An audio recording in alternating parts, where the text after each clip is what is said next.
midweek fixture-free week for Rovers' point of view, wasn't it? Given that the form you're in there, was that a good or a bad thing? We'll find out at 5 on Saturday.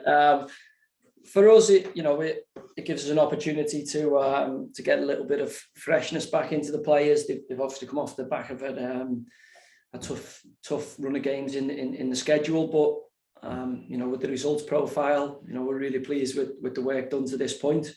And again, sets us up now going into the business end of the season with some big games and it all to play for. Yeah, absolutely. And your hands are a little bit tied, aren't they, in terms of international call-ups? Means that going unchanged again may not be quite as possible, but a nice problem to have, I suppose, with players being away on international duty. Yeah, look, for us, it's something you've got to navigate, and thing that goes hand in hand with the team doing well is obviously lads can end up getting called up for the country. So we're always pleased when that happens. Hopefully, it gives us minimal disruption and it doesn't affect the match day squad for Saturday. And as I say, we can continue our upward momentum. Yeah. Have you ever known anything like it in terms of this stage of the season and how tight it is at the top of the League Two table? It seems every division, when you look through whether it's the Championship or the race for the Champions League places in the Premier League, League One at the top and bottom looks quite contested. And in our division, I think 3 or 4 points separate second to 10th. So, all to play for. Everybody looks like they've got to play each other at some point in the run-in. There's some double headers in there, teams that haven't played as yet in this part of the season. So look, we're in the mix, 8 to go, and we're confident, and we've got an exciting end to the season. Should we continue, recent form improvements and recent performance. Yeah, and it's Carlisle next up. Despite their league position, they're in pretty good form themselves. So what sort of a game are you expecting? They've done well. I think they've won 4 of the last 5, and it's given them, a bit of breathing space in terms of the trapdoor and going out the Football League. So I'm imagining everybody at the club will be pleased with that. New manager in Paul has gone in and settled everybody down. And as I say, results breeds confidence, and no doubt they'll be looking forward to the game on Saturday. But again, they're a team at the opposite end of the table from us, a side who we've played early on in the season and obviously managed to beat, I think, 3-0 on that occasion.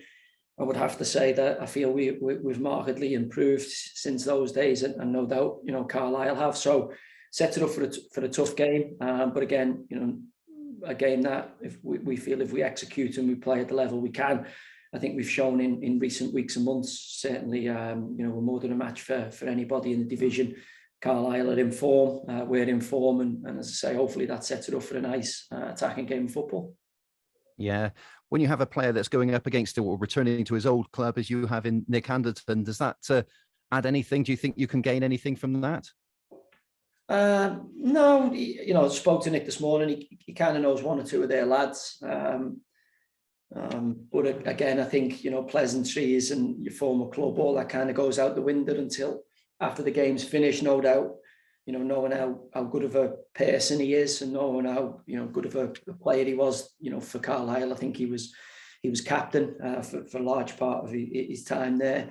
No doubt there'll be a lot of affection towards Nick. I don't think he'd done enough at the club to get a statue built. Albeit if you speak to Nick, he probably thinks he has, and he'd be awaiting the erection of that, but he might be waiting a long time. But yeah, look, he's a superb lad, and again, I expect him to be, welcomed, clapped, applauded by the Carlisle fans, because he really does play, and give you 100% in every game, and no doubt, the Carlisle faithful will have respected that out of Nick. But again, professional heads on, and we've got a game to win, and friends, family, acquaintances go out the window until after the match is finished, and then they can do whatever they want to do. Yeah, absolutely. You've had a few of them, these long trips, but does it change your preparations for the game at all in any way when you've got these long away trips to make?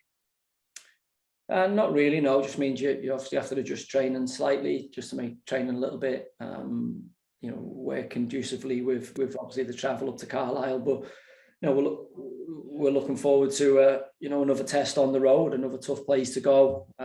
They've, as I say, improved in recent weeks, and again, the sun's out, the grass is growing, pitches are getting a little bit better. Well, certainly ours are, and looking forward to a good game of football.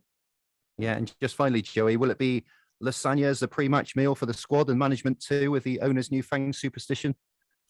No, I think the lads will carry on as we have been, and hopefully the owner carries on as he has been, because it seems to have been a superstition of his. But if it's working, then we'll hopefully he's sick to death of lasagna by the end of the season.